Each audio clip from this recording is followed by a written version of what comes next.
Je m'appelle Pascal Perrand, je suis un officier général en 2e section. J'ai porté les armes de la France pendant près de 40 ans et mon dernier poste ici à Metz, j'étais gouverneur militaire de Metz de 2010 à 2012, c'est-à-dire le commandant de la grande région militaire, le Grand Quart Nord-Est de la France. Alors aujourd'hui, c'est une date importante.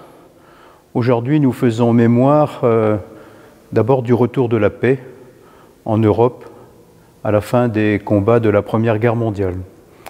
Mais au-delà de cette date anniversaire très connue des Français, nous faisons également mémoire de tous ceux qui sont morts pour la France, au service de leur patrie, que ce soit pendant ce conflit, mais également ceux qui malheureusement ont suivi.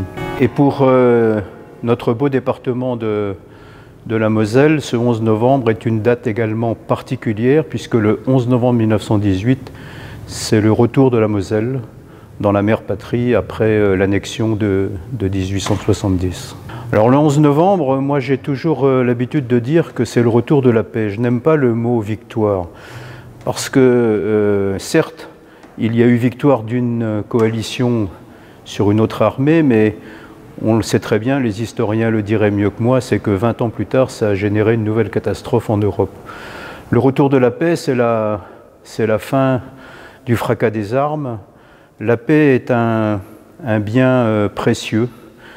La paix n'a pas de prix, mais elle a un coût. Et le coût de la paix, c'est justement en permanence de maintenir des armées fortes pour préserver cette paix, éviter que les guerres se déclenchent et malheureusement, lorsque le fracas des armes retentit, il faut rétablir cette paix. Alors nous sommes ici à l'église Saint-Martin de Metz, que j'aime beaucoup, que je connais bien, puisque pendant près de 10 ans, j'en ai été le président de son conseil de fabrique. Aujourd'hui, j'ai un peu passé la main, mais je suis toujours très actif au sein de ce conseil qui gère les affaires matérielles de la paroisse.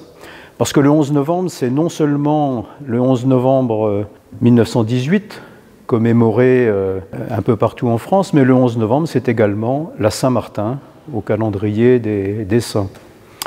Dans cette église, derrière moi, se trouvent des vitraux magnifiques, les vitraux de Maréchal, les vitraux du 19e, qui racontent la vie de Saint-Martin. Et j'engage tous les Messins et tous les Mosellans qui ne connaîtraient pas encore cette belle église de venir lire la vie de Saint-Martin sur ces vitraux. Ça se lit comme une bande dessinée, du bas vers le haut et de la gauche vers la droite, avec la scène célèbre du partage du manteau. Je pense qu'à l'époque romaine, être chrétien et militaire ne devait pas être si simple que ça. Je pense que les armées romaines ne voyaient pas d'un très bon œil le fait qu'un de ses officiers s'était converti au christianisme. Et derrière le symbole de Martin partageant son manteau en deux, il faut y voir, je pense, la difficulté qu'avait cet homme à essayer de conjuguer deux idéaux, son idéal de chrétien, lui demandant d'être généreux à l'instant T avec cette personne qui avait froid et qui avait besoin qu'on lui offre le manteau, et puis le respect de l'État, le respect de sa hiérarchie, puisqu'à l'époque, les militaires romains n'étaient propriétaires que de la moitié de leur pactage, l'autre étant propriété de l'État. Donc je pense qu'il faut voir derrière ce symbole de Martin coupant son manteau en deux, la difficulté qu'il avait à lier les deux. Mais Martin fut par la suite évêque de Tours et je pense a réussi à vaincre ces problèmes. Aujourd'hui, c'est beaucoup plus facile d'être à la fois chrétien et militaire. Dans nos armées, il y a une liberté de culte. Il y a d'abord la liberté de croire ou de ne pas croire. Moi, j'ai des camarades de promotion qui sont athées, d'autres qui sont agnostiques. Puis j'ai des camarades de promotion qui n'ont pas la même religion que moi. Tout ça ne pose de problème à personne. La liberté de culte est garantie dans les armées. Je voudrais souligner le rôle très important de nos aumôniers militaires. Nous avons aux armées 4 aumôneries, l'aumônerie catholique, l'aumônerie protestante, l'aumônerie israélite et l'aumônerie musulmane.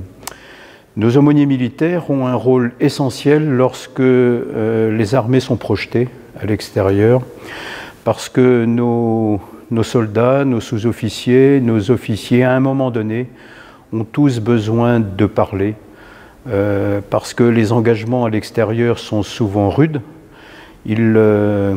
Ils connaissent ou ils peuvent connaître des moments très difficiles, et pouvoir disposer de l'oreille d'un aumônier, quelle que soit sa religion, c'est important.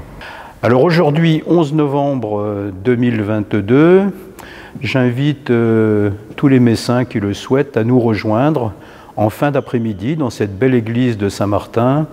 À partir de 16 h, nous accueillerons les enfants et nous leur permettrons de jouer un certain nombre de scénettes pour raconter la vie de Saint-Martin. Et à 17 h 15, messe de la Saint-Martin, présidée par notre évêque, Monseigneur Ballot, qui nous fait l'honneur de sa présence à la paroisse cet après-midi. À l'heure où je parle, se déroule ou va bientôt se dérouler sur la place d'Armes de Metz, entre la cathédrale et l'hôtel de ville, la prise d'armes traditionnelle de commémoration du 11 novembre. Elle sera présidée par le gouverneur militaire de Metz en exercice, le général Dandoc, en présence du préfet et du maire de Metz. C'est important d'assister à ces cérémonies patriotiques parce qu'à un moment donné dans l'année, il faut prendre le temps de faire mémoire, comme je l'ai dit tout à l'heure, des soldats qui sont morts pour la France, pour notre liberté. La paix et la liberté sont les biens les plus précieux, je crois, qui existent.